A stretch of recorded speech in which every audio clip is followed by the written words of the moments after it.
Hello, everybody. Welcome to another episode of Paranormal Pursuit News. I'm Maya. We have Angelique and Sandy with us, and we thought today we would discuss a topic that everybody loves: angels.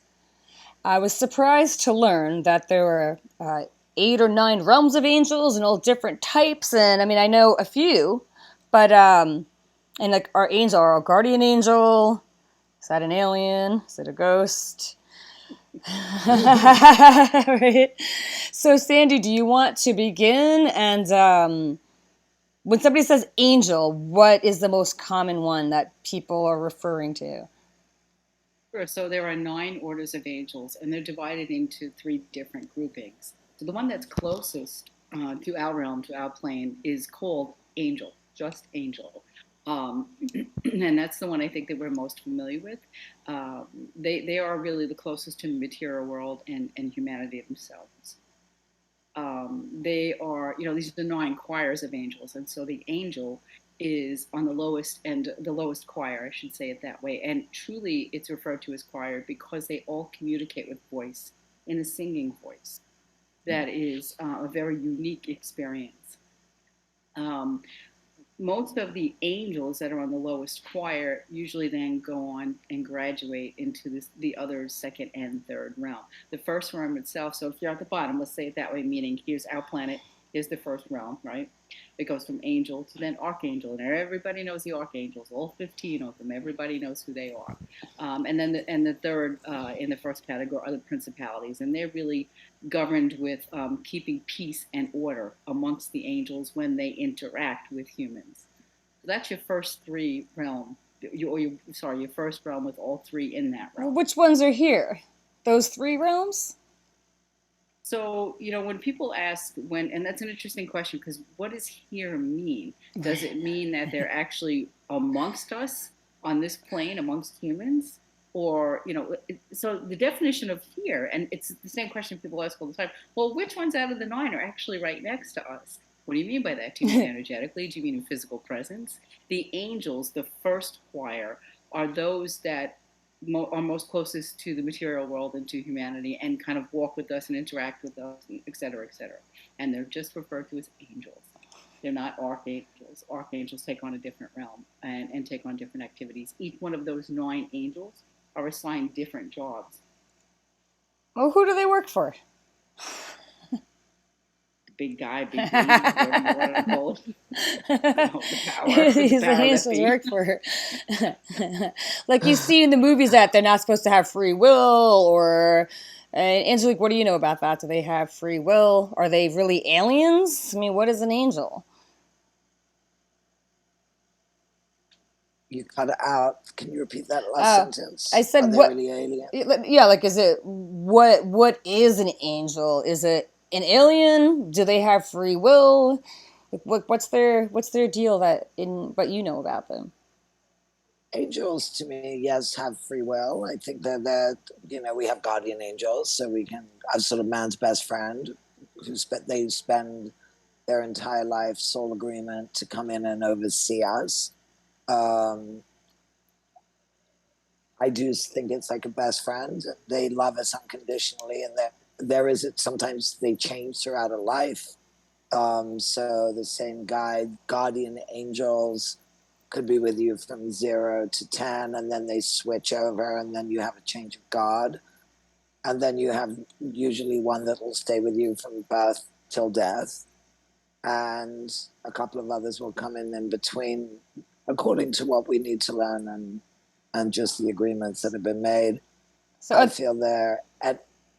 Sorry. no, go on. No, I feel they are energy beings. They're able to move around through the dimensions. As Sandy said, the ones that are closer to our realm are the ones I feel that are mostly depicted throughout the planet in statues and different things. The miracle happens, somebody captures an angel on camera, or they were helping push somebody out of the way in an accident. So that first choir can interact very much, and obviously the higher they go, the less their energy can be felt. So we'll call on the archangels to hold space if we're going to do a healing or, cleansing or whatever. Right. Or if we just need the aspect, as Sandy said, each one has their own dominion. So one may be fortitude, courage, strength. Wait. What's a Other, dominion? Like a attribute? yes, exactly. The main attribute that they hold could be grace, and so different angels, you can call on them, and they have different traits. They also have different directions. So you have sort of like Gabriel, Michael, and so they'll form the north, south, east, west directions. And then sort of the bosses, but you have then your Metatron, which is the one that oversees all the other archangels. And I feel you can feel their presence. They do have that. If you're sensitive, you can pick up that physicality of them. That it's strong. It's a very strong, very palpable energy. They're all beautiful. I mean, they love us. Well, are they like So, human babysitters? Are they here to babysit us, basically? Because it seems like we have an awful lot of them, and it seems like everything they do revolves around us because we need a lot of help or something. but we have to ask them. I mean, I'll take them, You know, eh? I'm gonna use all the help I can get, right? We all can. Everything they do does revolve around us. So the We're seraphim, so which is selfish the as highest, humans. so which is and actually they are selfless. But yes, we can be selfish. Yeah, it's just The funny. seraphim, which is the highest order of angel, they attend at the throne of God. They carry out God's will. And so the seraphim, when they come in, they're huge. That just one of them, their wingspan is like the size of a building, and they come in and they can appear in all gold, and they literally attend the throne of God, of our Creator, whatever word you want to use, and they sing praise to our Creator. And just beneath them is the cherub, and everybody knows the cherubs, the little cherubs, right, the right? little And cherubs. they're They're little beautiful. cherubs, like little chubby. They really truly do look like that. They're here. They represent the fullness of wisdom of our Creator, and so they hear, for instance, as Angelique is saying, when you want to, call upon gaining wisdom, and you want to call upon, when I mean wisdom of the other side. Call on the cherubs. When you are, there are dominions, there are virtues. Dominions are, in the second grouping of the angels, and they illuminate, the hierarchies of keeping the universe in order. So every one of them has specific duties, Well, and they're wisdom's here to good. assist in certain ways. So Wisdom's good. the cherubims are good for wisdom. Cherubim, yes, Cherubians, the cherubim. Yes, cherubians. cherub. What Yeah, about the for wisdom. love? I'm sure a lot of people want to know what's the good angel for love. What realm would I that be? think they all represent I like that. They all have love So what is Archangel um, Michael? I call on him a lot. And what's funny is that I have for protection. I have the angel deck of cards, and every time I'll just pick a random one out. Almost always it'll be him if I ask, I or mean, the it'll fall archangels, out. there's each one of them is such a different, But again, what's an the archangel? archangels themselves, just that realm, they all have different capabilities. Ariel, Azrael, Shamiel, Gabriel, Haniel, they all have their own. Haniel and Raphael are healing angels. One is emotional, one is physical. They What, have what, different Zadkiel, colors. which one's they the have different emotional one? colors. Which one's the emotional one for you? Angelique. No, we're all the emotional ones. But which They're all angel's the emotional. Haniel actually assists us with the emotional. Haniel? Haniel, Haniel, and Haniel. then also Gabriel, representing also where it's the water, where emotion. Um, and I think just to touch on this for a second, we're not going to, I guess, not go into it, but the same that we have these hierarchies of angels who practice in the light, in the, under God, we have to understand There's always another there, side. there is the whole other side, and there is a hierarchy that are aligned to the dark and to Lucifer, the fallen angel, and they have their own names. What's Um, their agenda? Because like if you go They back to choose. well, because if you go back so to the biblical texts, apparently we were slaves, and then they weren't supposed to interact with us that much, and then they gave us the gift of knowledge. I mean, what if they never fell? Where would we be now? Would we be better off? Would we not be? Like it's like his story is always his story, so you have to wonder which parts are the truth and which parts aren't. Also, like who's God? Who created him or her? Like so, I just feel like it just goes on. Like for infinity, it just goes on and on and on. Like what came first, the chicken or the egg? Did you see all the lights flash on? All my lights just flashed on and off. It's insane. those are the angels. I know they are. Okay. I hear. Oh my God, they're so flashing on and So off, you have and I have the chills. Go away, bad ones. Only the good ones. Michael. So angels. There were angels that chose to. The reason why we call them fallen, they actually chose, and they wanted to choose to live free from the laws of the Creator. They didn't want to live under the Creator's governing, so they wanted to be free of that. They wanted to have free will, literally. And so they then call them fallen because they chose to literally drop down to the earth plane. There's, according to, different texts, there are 7 fallen angels that we know of, and yes, Lucifer is one of them. And people misunderstand, though, what a fallen angel means. That's why it's important that we just offer that explanation. Yes. They weren't pushed. They didn't really fall. They made a choice they to made a come down to a choice. different realm. Correct. And I wonder if that's because we are a planet of duality, Oh. Absolutely. and whether that is applicable to. I mean, we know there are some other planets it's applicable to, but for the rest of the universe, I don't think it's. They don't have the duality issues that we have here. So the fallen is not. There isn't any. So if you're an angel, are you always an angel, or could you be a human and then, like, in other words, I totally believe. I know Sandy, you do, and Angelique, I believe you do as well. Like I believe that I'm definitely part ET, definitely human hybrid. So I could be human and part alien. What are angels? Oh my God! Hello, God! Like my lights are just flashing. I don't know if you guys could see the lights are literally flashing bright on and off, on and off, on and off. It's insane. Can angels be aliens? Are they always just angels? You see what I mean? So remember we talked about a couple of shows ago that there are 5 different types of souls that currently exist on the planet, 5 origins. And we talked about hybrids, and hybrids can be a mixture of several different things, many different things.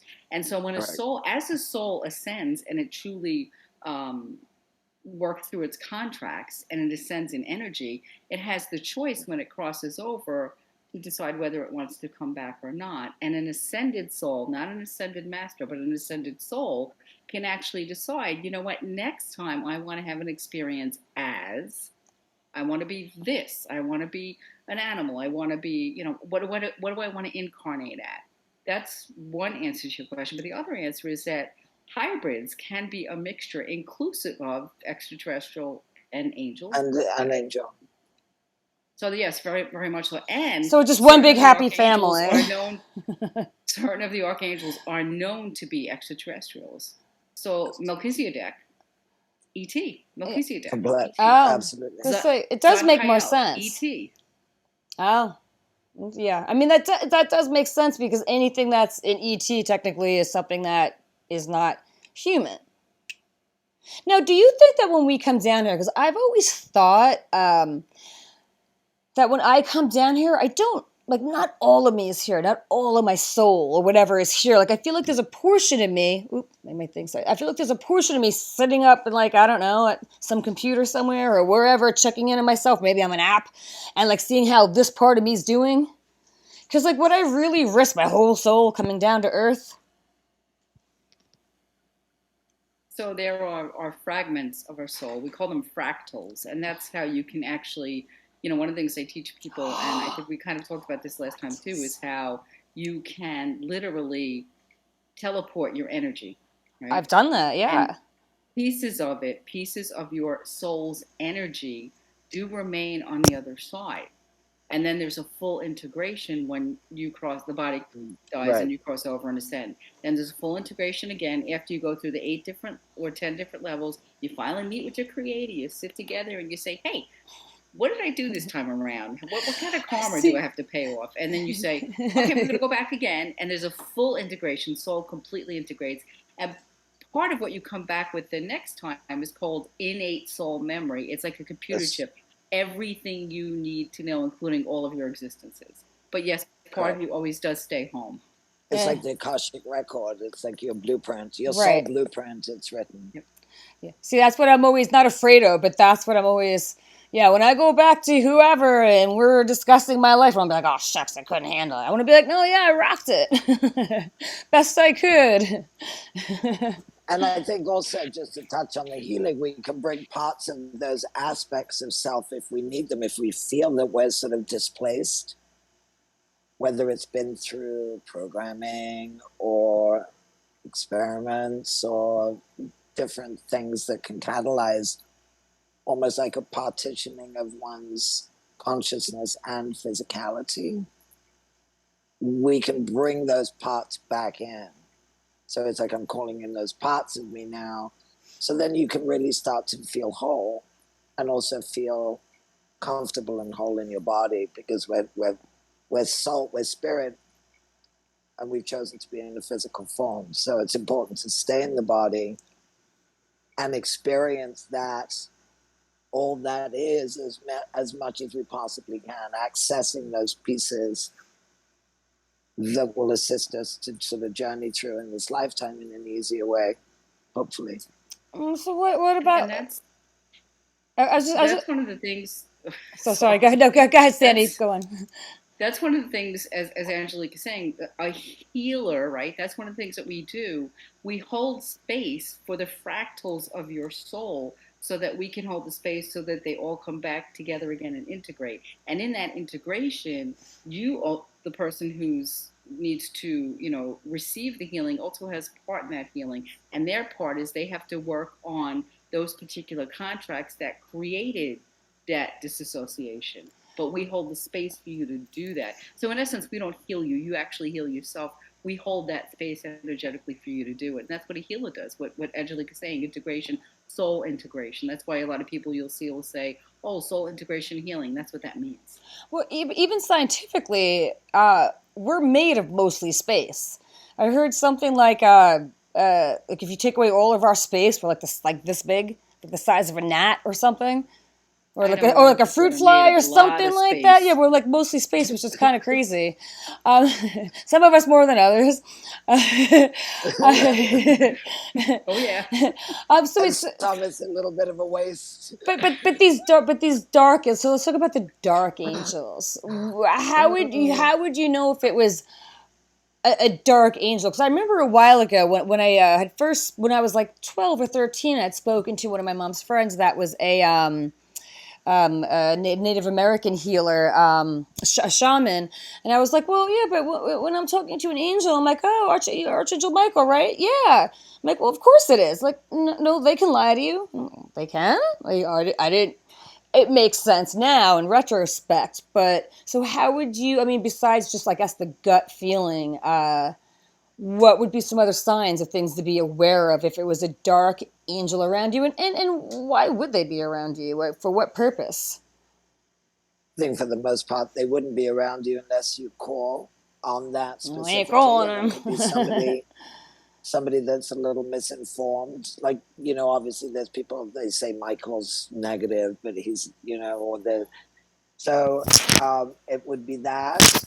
It could be old agreements that you've had and you're comfortable with. And so there will be that sort of visit, sort of, are you still here aligned to this energy? How do you feel it? It doesn't feel warm and fuzzy. Do you, It's not do you think they can a like get into your warm, head and loving your feeling. emotions and like make you crazy where like you don't Well, even well, I think like anything, if that, whether it's a conscious thought telepathically, or if you're writing or channeling or just meditation, or you just get that thought,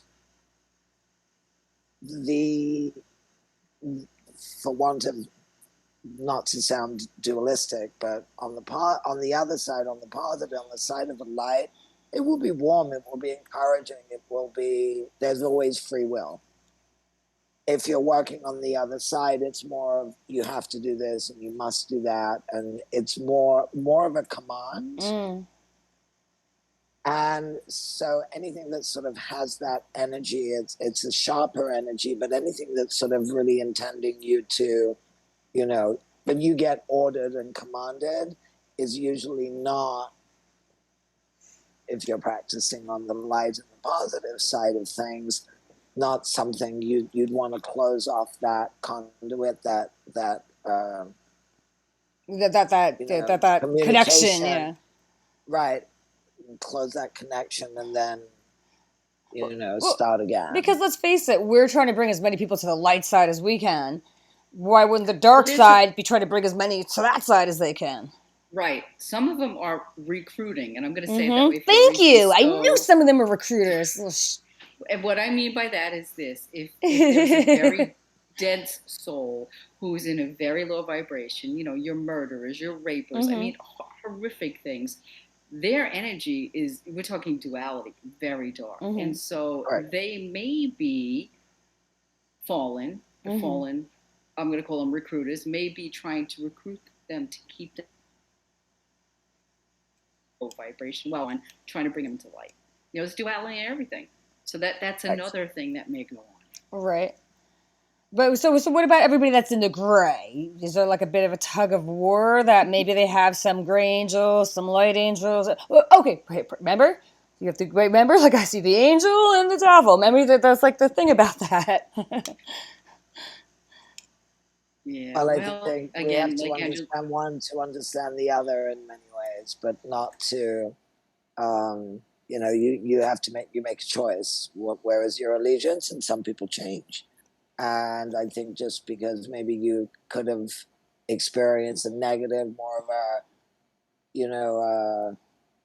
different path, there is always that room to change. And you can, it's just a choice. And then it's working towards that other end goal, whatever that is.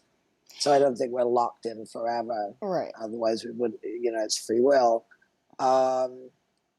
But like anything, when it's not mandated, and there's freedom and there's free will of choice, it's like leaving the bird cage door open for the bird to fly away. There's always that trust you will come back. And I think that's the difference between practicing on the light side as opposed to the dark side. We don't do all of these, crazy rituals and things like that. Yes, there are rituals, but, it's more Like dancing Ouija around the boards, maypole. no, don't use a Ouija board. Don't go and try to Don't make use a some Ouija kind board. of yeah. there is protection though. So the back to the 9 orders Mhm. of angels in that second grouping, the dominions, their job specifically is illumination from a higher power, and their job is to govern the universe. So what that means is if one of those darker powers or darker fallen angels is coming in to recruit or to kind of swoop, the dominion's job is let me get in the middle here and let me work. I like that. So So, are there names of them, the dominions, or any specific? they're called dominions. They're in the second of the I'd be like, three "Yo, hierarchies. D, I need some help." Hey, dominions, come on in. Exactly. And that's why it's important for people to know that there are 9 orders, and each one of them has a different job. And if you need help, call them, because that's what they're there for. Correct. And it's funny because a lot of times people are like, oh, I don't like to talk about the dark side or the. I think it's important so you know what to recognize, because evil can be very charming. And then before you know it, okay, so did we do all of the realms? I feel like we didn't do. We did protection. We did the cherubims, the archangels, the dominions. The first You 3 talking are the about ones that are the here. names? Well, So you the said the first 3 three, realms. yeah. The first three are the angels, and we talked about that. We talked about the archangels, and it's the principalities. Those are the first three, and we're going in ascending order from bottom to top. That's how we're working with this. Right. So the principalities are they're associated with transition in power. So they help literally with transitions of power, meaning, and what I mean by power, I mean celestial power coming in to work with humans. So, for instance, you're having some difficulty in life, and you're praying and you're asking for assistance. So, if it is that your free will and your choice is to alter the difficulty and to go into the positive side, then one of the things that the principalities do is they assist in that transition of energy for you. Right. And that's the first three. So it's angels, archangels, and principalities. That's the first three. I like that the archangels are one of them because that's who most people know and that's who most people call. So Yeah. It's interesting because everybody is very familiar with archangels. Yes, I think because they were so prevalent in biblical texts. Yeah, of and course. different texts. I should say it that way. And so cherubims. Am I saying that right? Cherubims? No, then the second three is powers, virtues, and dominions. And the powers govern natural order, like nature. They govern natural order. Virtues are responsible for planets, elements, all that's in the universe, and maintaining order in the universe or universes. And then dominions I just discussed, and we talked about that. So that's your second three. And then your third three are thrones, cherubs, and seraphim. We talked about seraphim, they're on the top. We talked about the cherubs, and then there are thrones. They represent, how would you say it? Literally, you asked about this earlier, the love of God. So they represent, or the Creator, sorry, they represent that same essence of love. So when you're wanting to feel connected to Creator, you want to feel, you want to channel that energy. The thrones, they're your angels. So there's a whole line of them, and they all have very specific positions and responsibilities. And I feel like they give you signs because the way that these lights were flashing on and off before like crazy, like if that's not a sign. Oh, does any? And so one of the things you asked before is, how do you know, when there's a fallen angel and the energy, how do you know that as opposed to one of the 9? The difference in the energy is incomparable. It's you when the angels, regardless of which one of the 9 orders are with you, you feel an abundance of love. When you're with the energy of a darker vibration, you feel like a fallen angel, you feel like you can't breathe, like you want to die. It's like the life is being sucked out of the room. Like when I used to get bad anxiety attacks, that's what I would feel. I don't anymore, but I did a lot of work to overcome that. And I asked for the angels to help me. And they did. But that was, like, the energy I felt before with the lights going on and off was very playful. So I don't think it was one of the more graceful angels. It was more of the one of playful. Yes, I'm here,